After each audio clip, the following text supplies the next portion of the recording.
Assalamualaikum warahmatullahi wabarakatuh. Terima kasih sudah klik video ini. Di video kali ini kita akan membahas tentang Sungai Bengawan Solo. Nah, sebelum itu kita akan perkenalan diri. Aku Nabilah Cendiang Tias dengan NIM 024.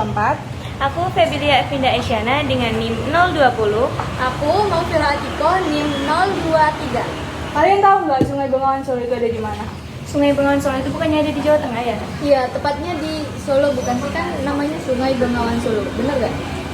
Ada di Surakarta sih sebenarnya. Nah, Sungai Bengawan Solo itu merupakan sungai terpanjang di Pulau Jawa, dari Surakarta Jawa Tengah sampai ke Surabaya Jawa Timur. Terus dia ini sumbernya dari Gunung Lawu, mengalir dari Pegunungan Sewu.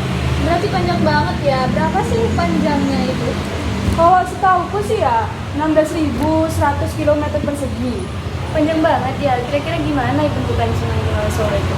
Nah, kalau itu ayo kita lihat cuplikan video Sungai Bengawan Solo. Di sini ada satu kisah, cerita tentang anak manusia menantang hidup bersama. Nah, itu tadi video cuplikan dari Sungai Bengawan Solo. Gimana menurut kalian? Menurutku ya itu emang sebenarnya kayak sungai-sungai pada umumnya. Tapi bedanya itu tuh panjang banget ya. Tapi kok airnya gitu ya? Iya, bukannya dari pegunungan tuh airnya bersih, jernih gitu. Nah, dari situ, jadi Sungai Bengawan Solo itu emang sekali kan udah bagus ya. Dari pegunungan juga sumbernya. Tapi itu tuh sungainya udah tercemar sama limbah dari pabrik yang membuang sembarangan tanpa buat kayak pengelolaan limbah airnya itu, terus ada limbah industri juga.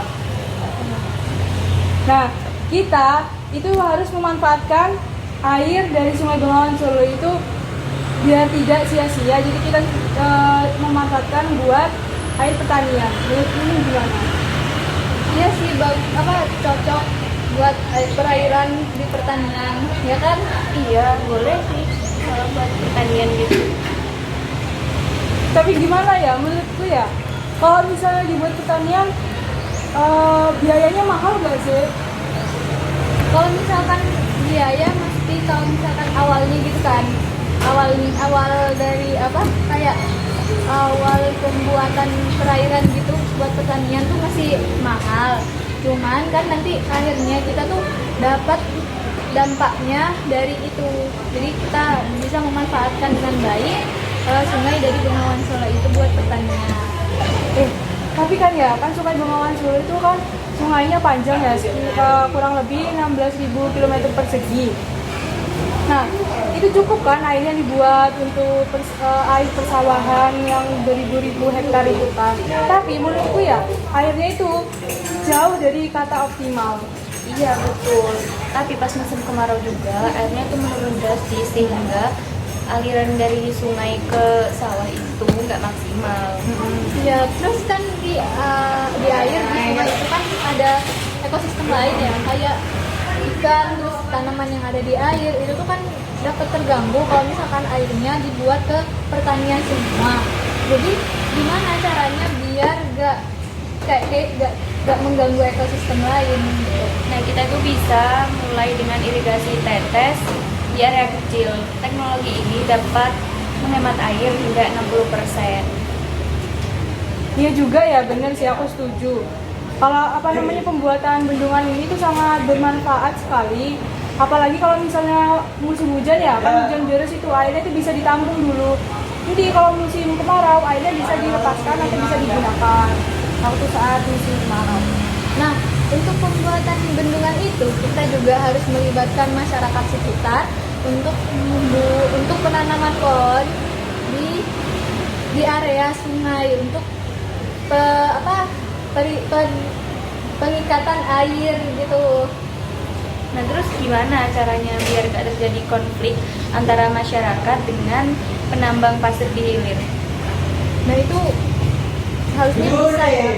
Kita tuh bisa buat transparansi dalam alokasi air dan membuat zona terlarang untuk penambang pasir di sekitar area khusus itu.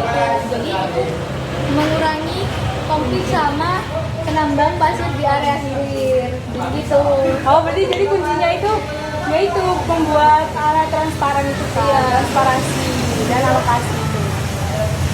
Nah, jadi sebenarnya Sungai Begawan Solo itu bisa dimanfaatkan teman-teman, yaitu jadi tadi itu buat perairan di sungai.